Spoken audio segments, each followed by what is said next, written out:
Pero vamos a comenzar entonces con... Perfecto. Estupendo. Vamos a comenzar entonces con lo que nos enseña la última perashá de la semana. La última perashá, perdón, del libro Bereshit. Se llama Vayehi. En el libro de Bereshit hay 12 perashot, 12 secciones, y esta es la última.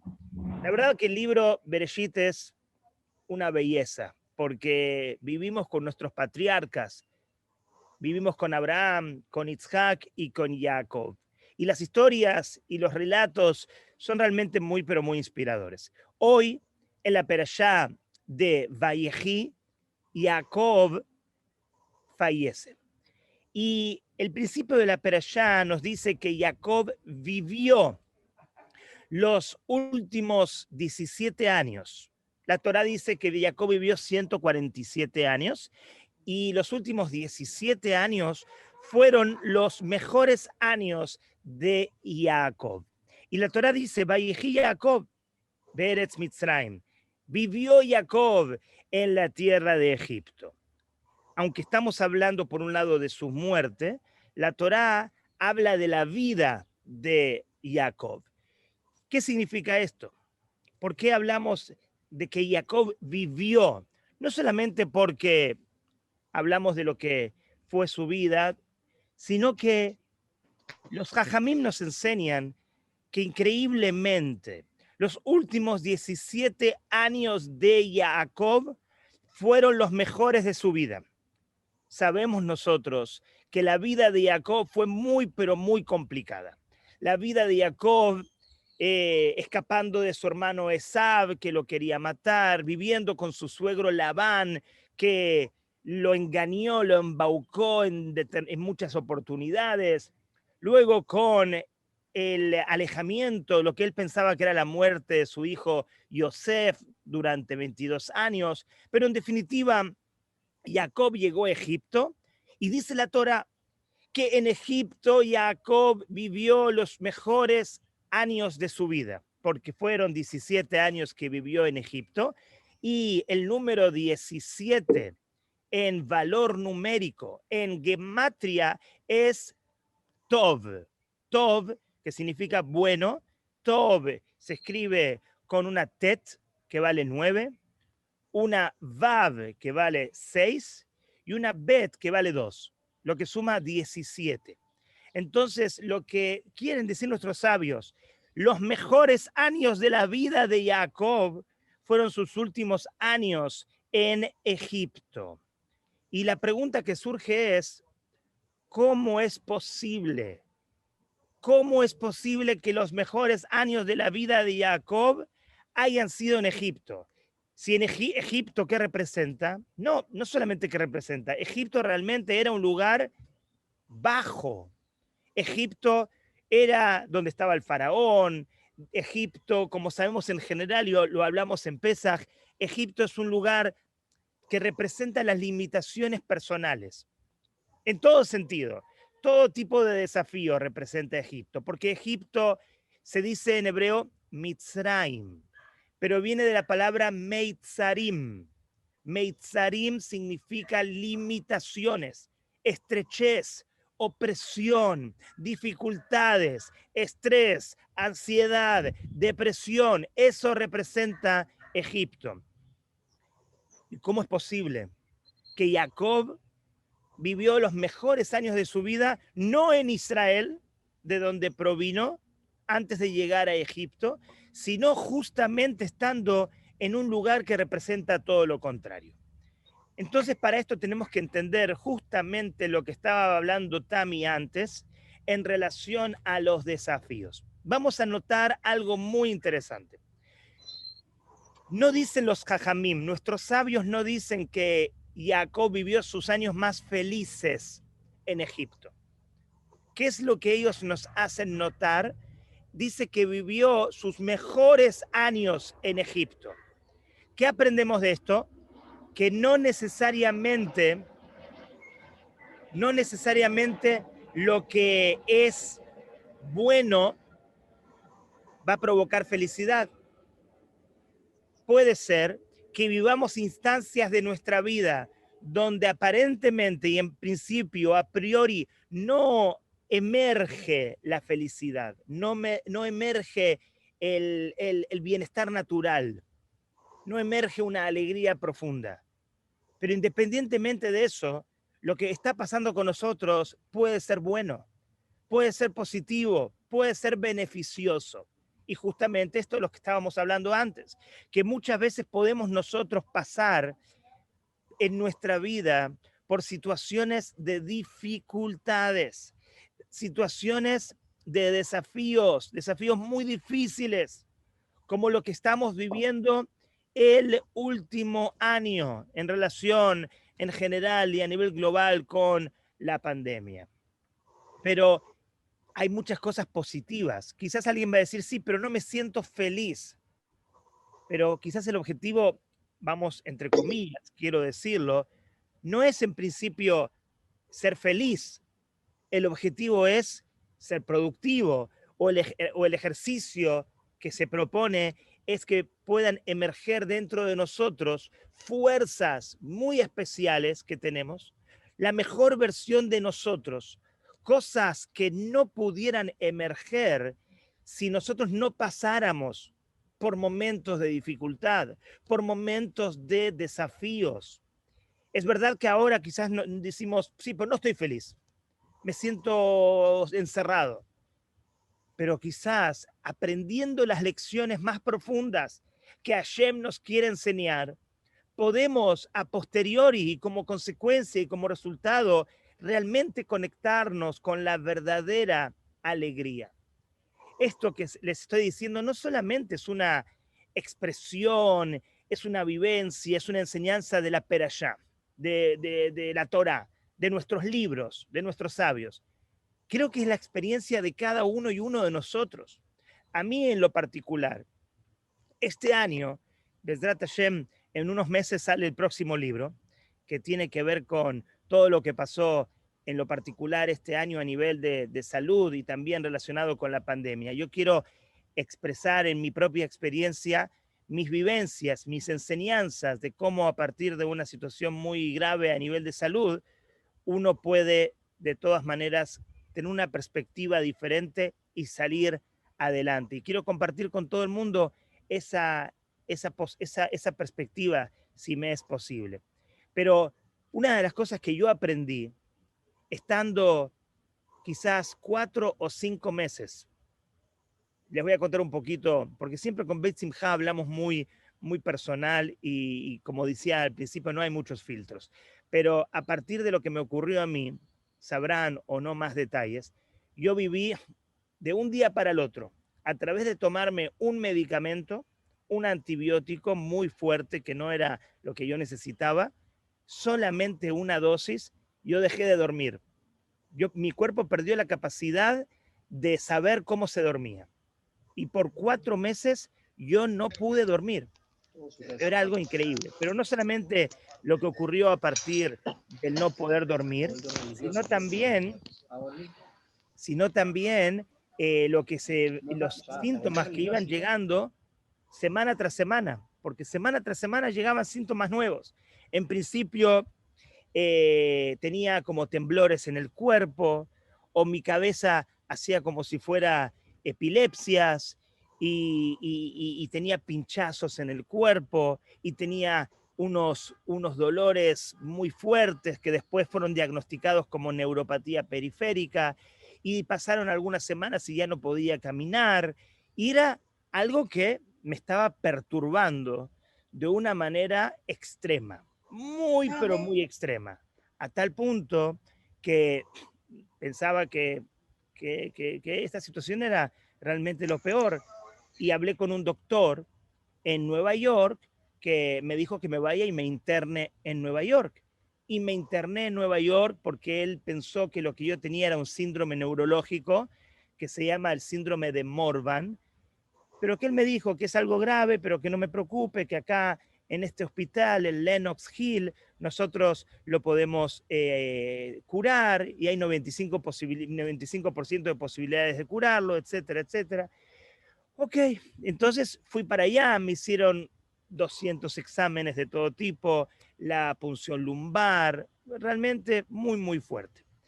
Después de 4 días estando ya, el doctor me dice que el síndrome de Morvan se descarta, pero que van a buscar una encefalitis autoinmune. Y yo dije, bueno, por un lado, estoy contento porque hay algo, hay un diagnóstico, entiendo más o menos qué me está pasando. Hola. A ver si nos escucha, quizás no. Pero la verdad bueno, hay que esperar, porque me dice el doctor que estos exámenes no los hace el Hospital de Nueva York. Son exámenes muy, pero muy particulares, muy delicados, y los hace la Mayo Clinic, creo que es en Minnesota. Entonces tienen que mandar los exámenes a la Mayo Clinic y me mandan a Panamá. Yo digo, ¿cómo me mandan a Panamá si yo estoy mal? ¿Y quién me va a tratar en Panamá? Me dicen, no, tú tienes que volver a Panamá, tienes que esperar 3 o 4 semanas para que vengan los resultados para definir si lo que tienes es una encefalitis autoinmune. Entonces yo llego a Panamá, empiezo a estudiar sobre lo que es una encefalitis autoinmune y me vuelvo loco, porque es una situación muy, muy grave, es una inflamación en el cerebro que provoca 1000 situaciones, y yo mientras esperando si tengo o no la encefalitis autoinmune. Imagínense mis nervios, imagínense mi estrés, mi angustia, sin poder casi caminar, veía doble, tenía visión doble, 30 síntomas que no quiero asustarlos con tantos síntomas. Pero bueno, el punto es que vienen los resultados después de un mes, imagínense ese mes para mí, y descartan la encefalitis autoinmune. Entonces le pregunto al doctor, ¿qué tengo? ¿Cuál es el diagnóstico? Y él me dice, mira, esto es un virus que provocó una respuesta en tu cuerpo autoinmune. Entonces le digo, ¿y cuándo se me va a ir? Me dice, va a demorar muchos meses. Entonces, bueno, quedé así, pero no estaba contento con la respuesta. Entonces busqué respuestas en otros doctores integrales, holísticos, y me fui a Miami. Viajé a Miami, fue un viaje muy difícil porque casi no podía ni caminar. Y bueno, en Miami encontré respuestas. Todos los doctores que visité me hablaron del medicamento que tomé y sus efectos secundarios y cómo una persona cada 1000 le puede pasar lo que me pasó. Consulté con doctores en Bélgica que me dijeron que me dieron todos los efectos secundarios de esta medicina. Bueno, y de a poquito, a partir de soluciones integrales, holísticas, a través de homeopatía, a través de dieta, de desinflamar los órganos internamente, a través de la meditación, a través de ejercicios muy puntuales y a través de un cambio de perspectiva. Porque a esto es lo que yo quiero ir. ¿Por qué les hice el drama tan pero tan fuerte? Porque quería no que se queden con el drama, sino que se queden con mi experiencia y mi cambio de perspectiva. Yo por 4 o 5 meses estuve conectado a frecuencias emocionales muy bajas por mis circunstancias, por mi situación. La naturaleza me hacía responder de esa manera. Yo la estaba pasando muy, pero muy mal. Lo que vivía era casi un infierno. Y mi respuesta, ¿cuál era? Temor, miedo, indiferencia, vergüenza, culpabilidad. Yo me aferraba a todo tipo de emociones, de frecuencias emocionales negativas. Y cuando uno, a partir de una circunstancia que está viviendo, se transforma en víctima de las circunstancias, la situación previa no se va. Todo lo contrario, la situación previa se queda, porque el problema no es el problema. El problema no es lo que vivimos. El problema es nuestra interpretación de la realidad. El problema es cómo nosotros reaccionamos ante lo que nos pasa. El problema no es lo que nos pasa. El problema es nuestra reacción. Entonces yo, por 4 o 5 meses, y ante todos esos síntomas catastróficos, tenía miedo, tenía vergüenza, tenía culpabilidad, tenía todo tipo de emociones negativas y me aferraba a ellas. Y mi papá como dijo antes Rita, que Baruch Hashem es muy sabio también hasta los 120 años, me decía, deja de ser víctima de las circunstancias. Y yo le decía, pero papá, ¿cómo voy a dejar de ser víctima de las circunstancias? Mirá lo que me está pasando. Y yo sacaba mi lista, me pasa esto, me pasa esto, me pasa esto, me pasa esto, me pasa esto, me pasa esto, y tenía 30 situaciones que me estaban carcomiendo mi mente y mi corazón y mi cuerpo. Yo era víctima de las circunstancias y tenía todo el derecho a hacerlo, me decía yo.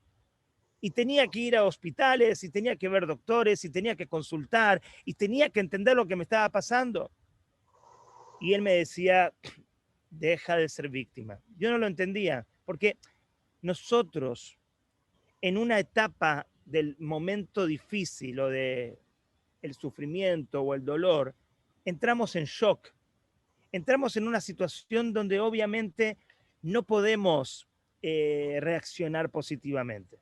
Hasta que pasa un tiempo, sea un minuto, sea un día, o sea un mes o 4 meses, y uno cambia. Y uno entiende que no podemos seguir así en esa perspectiva de víctima de las circunstancias. Entonces lo que me ocurrió fue algo muy, muy especial.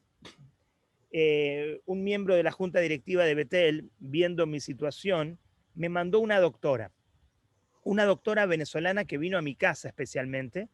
Es una doctora que trata algo que se llama neuroinmuno, es neurociencias, básicamente. Neuroinmunología, pero tiene otra palabra más por ahí la palabra, es una palabra larga, pero es neurociencias, o también se llama neuroplasticidad. Esta doctora vino a mi casa a darme clases como si fuera que yo estuviera en la universidad, porque me mostraba en la computadora científicamente cómo el cerebro reacciona ante nuestras respuestas cognitivas, emocionales y conductuales. Es decir, ocurren situaciones en nuestra vida y qué es lo que hace que esas situaciones se aferren a nuestra vida y se transformen en nuestra realidad, es nuestra reacción. Y cuando nosotros, ante una situación difícil, reaccionamos con pensamientos negativos, emociones negativas y hábitos y conductas negativas, entonces, ¿qué formamos en nuestra mente? Lo que se llama redes neuronales. Son redes neuronales que se aferran, se conectan poderosamente y eso forma nuestra realidad, nuestros hábitos y lo que estamos viviendo. O sea, si yo tengo un hábito de, ante una situación negativa, de pensar mal, me voy a transformar en esa negatividad. Voy a terminar siendo víctima de mis pensamientos y de mis emociones. Y eso que estoy pensando en forma prolongada y en el tiempo se va a transformar en mi realidad. Nosotros muchas veces queremos cambiar. ¿Pero por qué nos es tan difícil cambiar? Porque esas redes neuronales que están en nuestro cerebro se han formado en forma negativa, esos parámetros, esas conductas, esos hábitos, esas adicciones, se han formado a partir de nuestra experiencia pasada, de nuestros hábitos, de nuestro pasado que está condicionado a esas limitaciones, a ese Mitzrayim, a esa negatividad. Entonces, ¿qué ocurre? Esa negatividad es parte de nuestra vida y yo ahora quiero borrarla, yo ahora quiero cambiar, yo ahora quiero ser diferente, pero no puedo porque estoy acostumbrado a estar hace 10 años así, hace 20 años así, hace 50 años así, y mis redes neuronales, mi conducta cognitiva está muy aferrada. Para poder cambiar, tengo que desprogramarme. Tengo que desprogramar, tengo que retroceder para poder lograr esa desprogramación de mis redes neuronales, de mi forma de pensar, de mi forma de sentir, pero particularmente de mi forma de actuar. ¿Cómo cambiamos esas redes neuronales? Promoviendo un cambio a partir de nuestras conductas, a partir de lo que nosotros hacemos. El hacer diferente es lo que cambia nuestro interior. Hay una conexión muy profunda de que provoca la actividad, el hacer, cambiar a nivel conductual para cambiar internamente esas redes neuronales. Y hay que, obviamente, dejar de ser víctima de las circunstancias. Hay que empezar, a pesar de que no tengo ganas de caminar, tengo que empezar a caminar. A pesar de que no tengo ganas de meditar, tengo que empezar a meditar. A pesar de que mi cuerpo me dice, no puedes, yo le voy a decir al cuerpo, sí puedo. Porque está todo en la mente. La mente es el motor de nuestra vida y de nuestra realidad. Y cuando nos conectamos a una mente positiva, podemos accesar a nuestra alma, que es más interior que la mente, pero una mente positiva para cambiar las circunstancias y la realidad en la cual nos encontramos, que esa realidad no supedite, que esa realidad no condicione, no limite, no haga de mi vida un Mitzrayim, un Egipto personal. Y a través de trascender ese Egipto, a través de trascender esas limitaciones, puedo encontrarme con mi verdadero ser, con ese ser que yo quiero encontrarme, con ese cambio que quiero provocar dentro de mí. Y esta señora me enseñó cómo científicamente, quiero aclararles, esta señora no era religiosa, no era judía, no era cabalista, era una señora, una doctora, una científica. Y ella me mostró a partir de escáneres cerebrales. Me habló de genética, de epigenética, me habló de neuronas, me habló del cerebro en todas sus condiciones. Ella me enseñó cómo científicamente el cambio depende de cada uno de nosotros. No condicionarse a las circunstancias y dejar de ser víctima de las mismas. Y eso era lo que me estaba diciendo mi papá durante 4 meses, pero yo no lo entendía. A veces necesitamos una señal de afuera. A veces los más cercanos no los escuchamos de la mejor manera o no es el tiempo para escucharlos, o quizás lo que hizo mi papá ayudó para que venga otra persona y terminara dando el golpe de martillo que hiciera que me ingrese esta enseñanza. Entonces, llegó esta señora y me iba a dar como 10 clases. Y le dije, con 2 clases me alcanzó. En 2 clases le dije, ya me alcanzó, ya no quiero verla más. Ya está. Y de repente empecé a cambiar mi perspectiva. Decidí que no voy a ser más víctima de mis circunstancias. Y empecé a no pararle atención, a no prestarle atención a ninguno de los síntomas que tenía y tratar de trascender lo que pasaba en mi cuerpo y tratar de conectarme más con mi esencia, con mi alma, porque me di cuenta también que estaba dándole mucha fuerza al cuerpo, porque el problema estaba en el cuerpo. Pero cuando el problema está en el cuerpo, ¿podemos pensar de que el alma está bien? El alma sí está bien, el cuerpo está sufriendo, pero nosotros no somos un cuerpo. Nosotros somos almas que operan a través de un cuerpo. Nuestra principal esencia es ser almas. Vinimos aquí en un tiempo temporario. Vinimos aquí por un tiempo limitado. Pero nuestra verdadera esencia es nuestra alma, que nuestra alma es infinita y nuestra alma es poderosa. Y el alma no se quebranta, el alma es una porción de Hashem. Y nosotros ya estuvimos en este plano, en este mundo, en otras vidas. Y quizás vamos a volver también. Pero el punto es que somos almas. Y cuando estoy así. Y cuando nosotros nos conectamos a esa perspectiva de operar a partir del alma y no a partir del cuerpo, cambia la cosa. Porque antes todo el énfasis, toda la inversión estaba en el cuerpo, cuerpo, cuerpo, cuerpo. Qué mal que está el cuerpo. Pero pienso cómo está el alma. Pienso en operar desde una perspectiva diferente. Entonces la perspectiva cambia.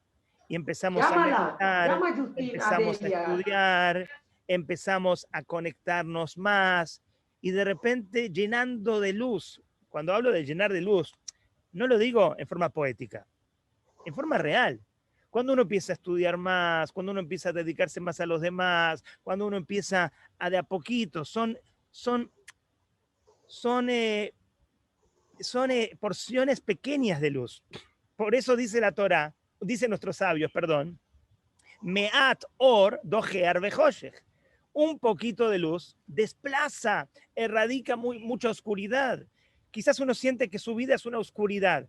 Quizás uno siente que su vida es un desastre, que está todo mal, sufrimiento, dolor, penurias. Eso es oscuridad.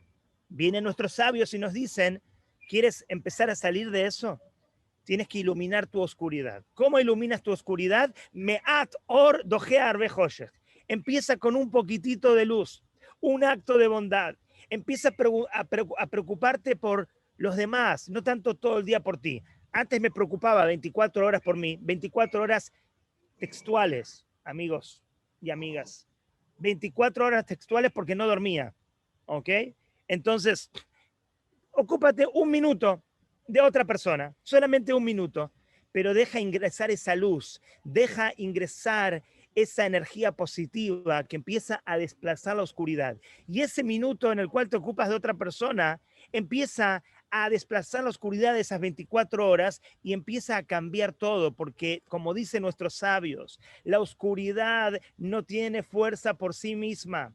La oscuridad es falta de luz. Y cuando vivimos una situación traumática, una situación en la cual entramos en un estado de shock y se pone todo oscuro, pensamos que esa es nuestra realidad, pero hay que iluminar esa realidad. Esa no es nuestra verdadera existencia o experiencia. Entonces, ocurrió otra cosa muy linda. Después de que acepté el consejo de mi papá y la enseñanza de esta doctora científica, me llamó una de mis alumnas. Yo tengo un shiur hace como 6 años en una casa. Son 2 casas en realidad. Es un shiur para nuestros hermanos sefaradim de señoras. Baruch Hashem, muy especial el shiur. Es el shiur más famoso que tengo. Y de repente me llamó una de las señoras, una de las encargadas, una de las líderes del shiur. Y me dice, Rabino, no sé usted cómo está, no sé si estará bien como para darnos una clase, porque empezó la pandemia y se puso todo muy complicado y hay mucha ansiedad y hay incertidumbre y hay depresión y estamos viviendo y sentimos que usted nos puede ayudar. Y yo dije, yo no puedo ayudar a nadie. Yo no puedo, ¿cómo voy a ayudar yo a alguien en esta situación? Y enseguida me acordé de mi papá, me acordé de la doctora. Eso no es la respuesta que yo tengo que dar. La respuesta que tengo que dar es sí puedo, claro que sí puedo. En realidad, si me preguntaban 2 veces, no puedo. No podía, no quiero hacerlo dramático, pero en esos 4 o 5 meses no podía ni levantar el celular para verlo.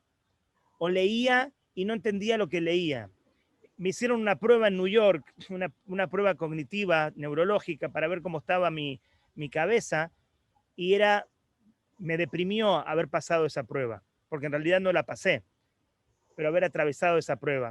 Por ejemplo, uno de los ejercicios que me hacían era, me contaban un cuento, a mí, que yo doy clases, y era un cuento de quizás 3 minutos, y yo tenía que repetir todos los detalles del cuento.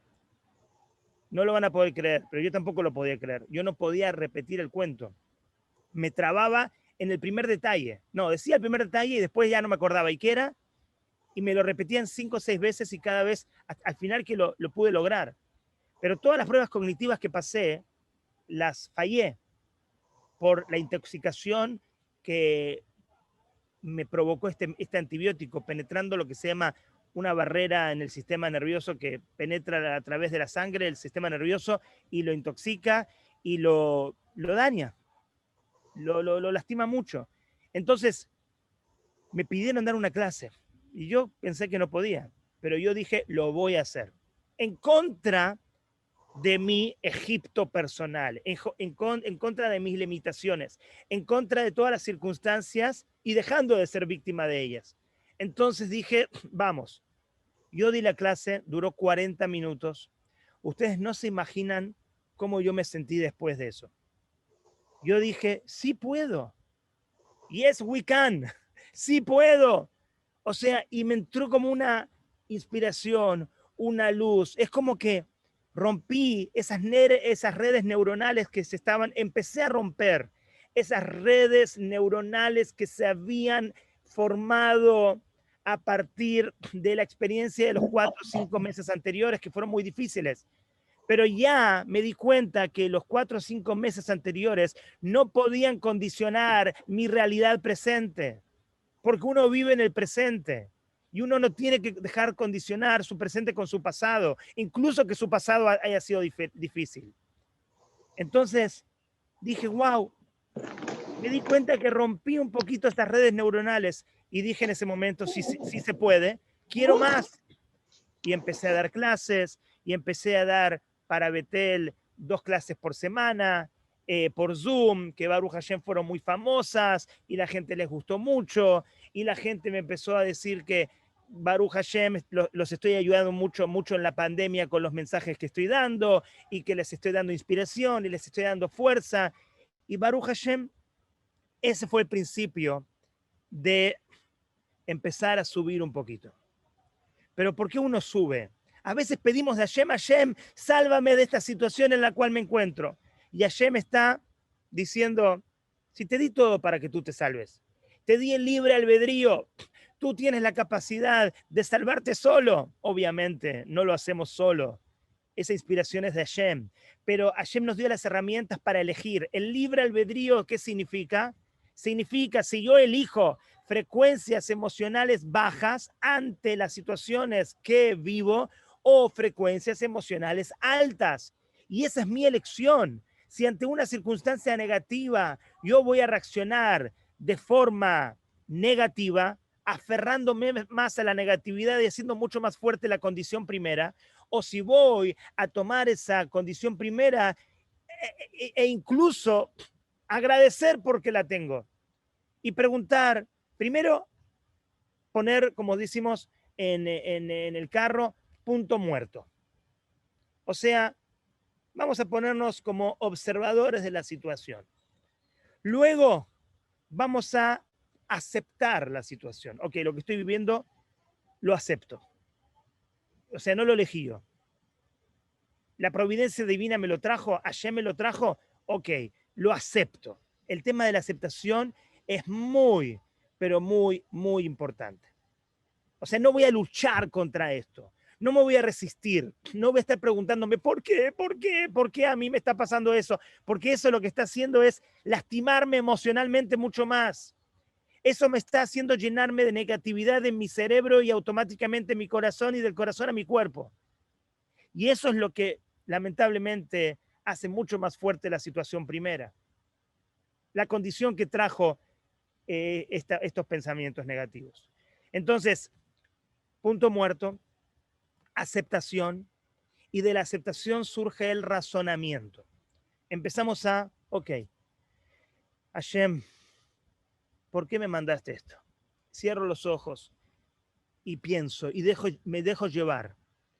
¿Por qué Hashem me mandaste esto? A mí lo que se me surgió la primera vez, voy a ver la cara de todas y de todos riéndose, lo primero que me dije es para hacer un tercer libro. Ahí se rieron. Ok, lo primero que me surgió, yo tengo que sacar de esta situación, de este desafío, tengo que sacar inspiración para el mundo, o por lo menos para mi pequeño mundo. Entonces lo primero que me dije es, y me sentía muy mal, pero vamos a sacar un libro de esto, Bezrat Hashem.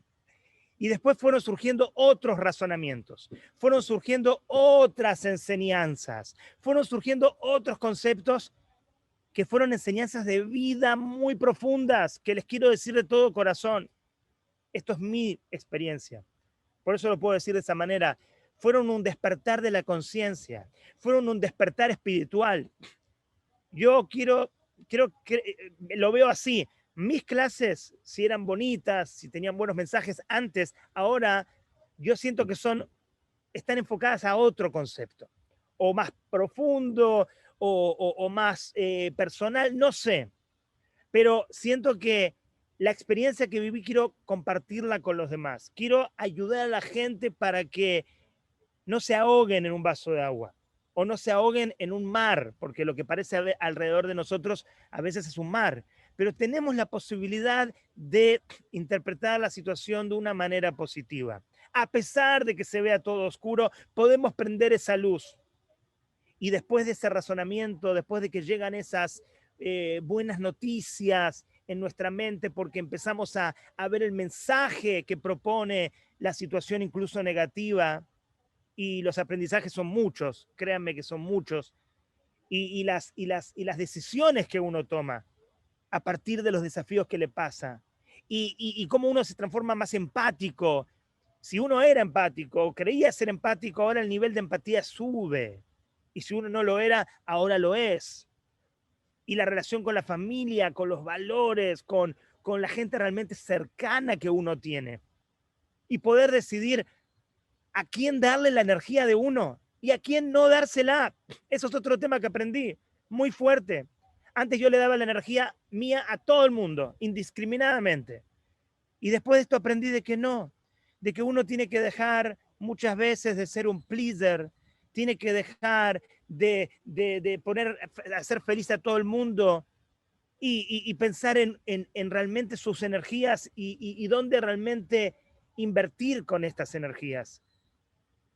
Invertir principalmente en la familia, invertir realmente en la gente con la cual uno está conectado. Obviamente que hay que hacer mitzvot, obviamente que uno tiene que estar conectado con los actos de bondad, pero uno tiene que tener cuidado de que esa energía que uno tiene adentro no la tiene que desgastar, no la tiene que transformar en un estrés, no la tiene que transformar en una depresión o transformarse en una máquina para todos los demás. Y uno tiene que también energizarse, uno necesita meditar, uno necesita estudiar para uno necesita compartir principalmente con la familia e invertir con los amores y las relaciones más importantes, que es la familia.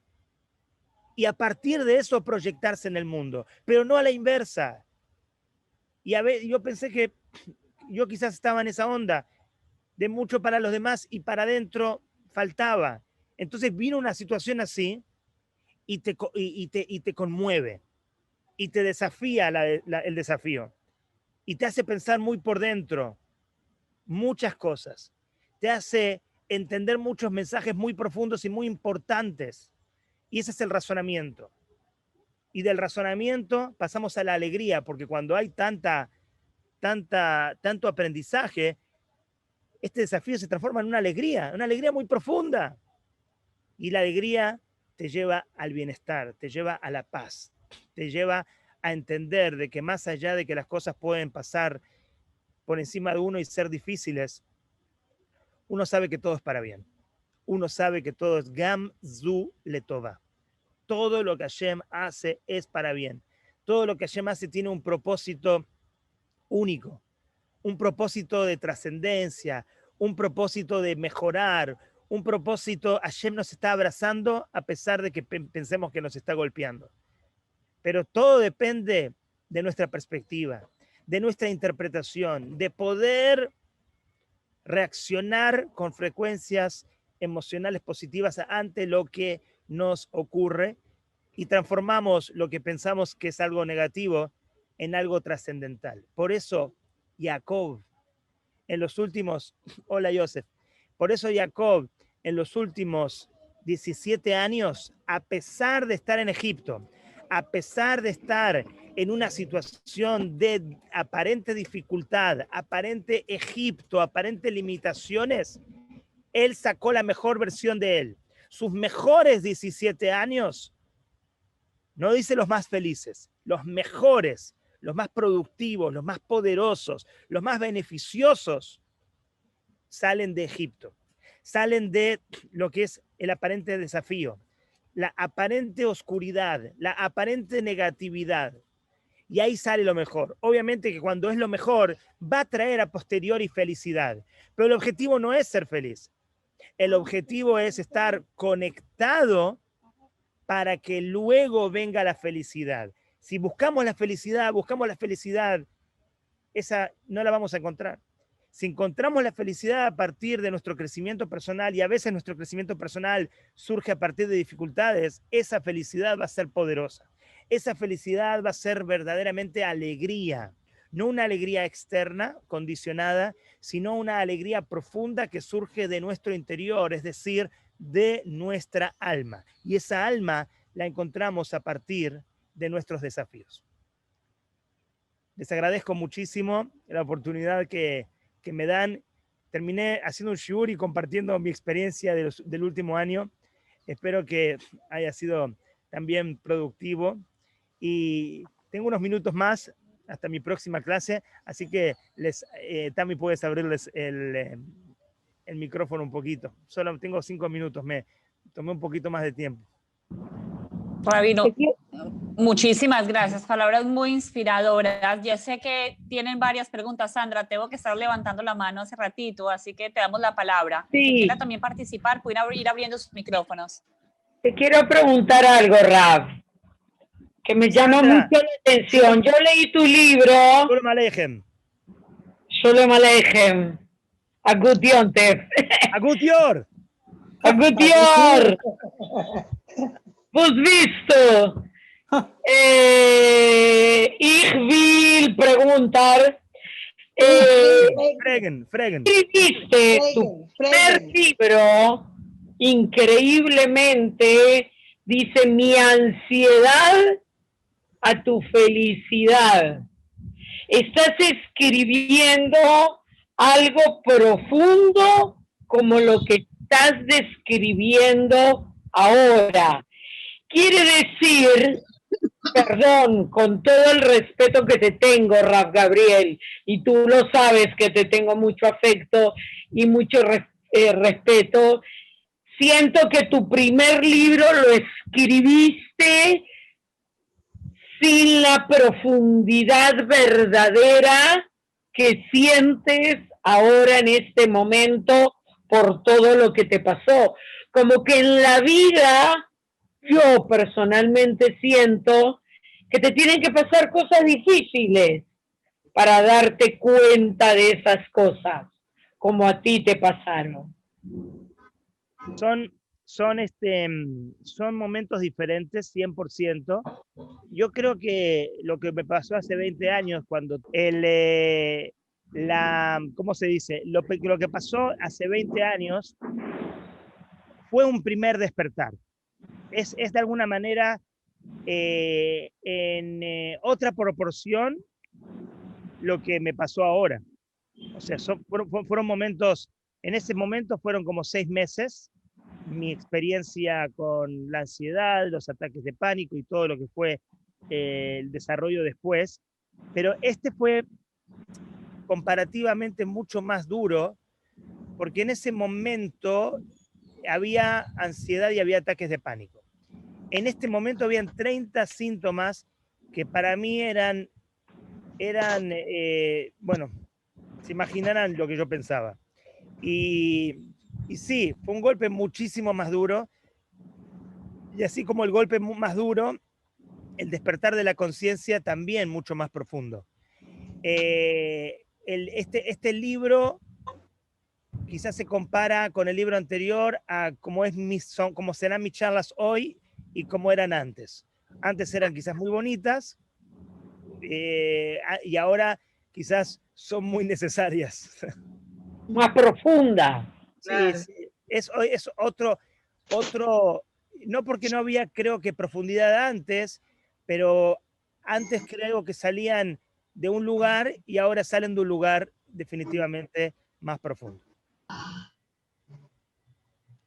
Además, yo creo... Ahora pienso que llegan a un lugar más profundo porque a través de usted nos llegan a nosotros directamente a nuestra alma, nuestra Neshama la acepta y eso es lo que transporta todo. Baruch Hashem. Gracias, 100%, 100%. Eso es lo que se puede, lo que es la muestra de que uno puede hablar de un lugar más profundo porque llega definitivamente más profundo en la gente. Pero también hay algo. Rabino, yo también creo que es. Señora tú? Rita, hable. No, hable tranquila. Yo, con respecto a lo que Sandra intervino y dijo, yo pienso de que el rabino tenía una edad muy diferente, una situación muy diferente, y lo que le sucedió ahora también está más maduro y también tiene una familia. En ese entonces, una familia propia, vamos a decir, sus hijos y su esposa, que es la que tiene cuando le sucedió, y hasta 120 años. Y cuando él tuvo sus ataques de pánico, era un estudiante, era un muchacho joven. No podemos comparar las situaciones, pienso yo. Son experiencias muy diferentes. Es correcto, es correcto lo que dice también por ese aspecto. Digo, son detalles todos muy interesantes que hacen que definitivamente uno va creciendo y quizás seguramente vamos a adquirir niveles de conciencia superior los próximos años y con las próximas experiencias. Lo que nos deseamos todos es que sean experiencias dulces y bien revelado, porque sabemos que yo todo lo que expliqué es que hay un bien profundo dentro de situaciones difíciles, pero el deseo que normalmente en Rosh Hashanah nos deseamos es Shana Tova Umetuká, que tengamos un año bueno, pero agregamos que sea dulce. ¿Por qué agregamos que sea dulce? Porque muchas cosas son buenas, pero no las vemos como buenas, y porque vienen en envoltorios de amargura, vienen en envoltorios de aparente negatividad, pero el deseo más profundo es que podamos llegar a ese bien, que podamos llegar a esa profundidad, que podamos llegar a ese nivel de conciencia, pero a través de situaciones dulces como la miel. Tami, te dejo finalizar. Amén. Porque me quedan unos pocos minutos y nos vemos, Besrat Hashem, en la próxima. Muchas gracias. Muchísimas Gracias. gracias, Rabino. Como siempre, mensajes muy de mucho positivismo, muy espiritual. De verdad que muchísimas gracias. Y como usted dice, lo principal es de verdad ponerse los lentes, con los lentes que uno quiera ponerse ese día, con eso va a ver las situaciones. Es lo que siempre decimos, o sea, el día a día está lleno de diferentes situaciones, de diferentes cosas que nos va mandando Hashem, pero depende de uno mismo cómo va a ver la situación. Totalmente. Muy bueno, Shiur. Me llegó al corazón, me llegó al cerebro. Ami, ya sabes que tienes que incorporar a Rabino a los Zoom nuestros. Ay, estaba dormida. Claro que sí, él siempre está bienvenido. No. Dígame, ¿cómo Rabino, está? muchísimas gracias. Qué bueno. Chao, nos vemos. Chao, que esté muy bien. Saludos a todas y a todos. Gracias. Un gusto volver a verlos.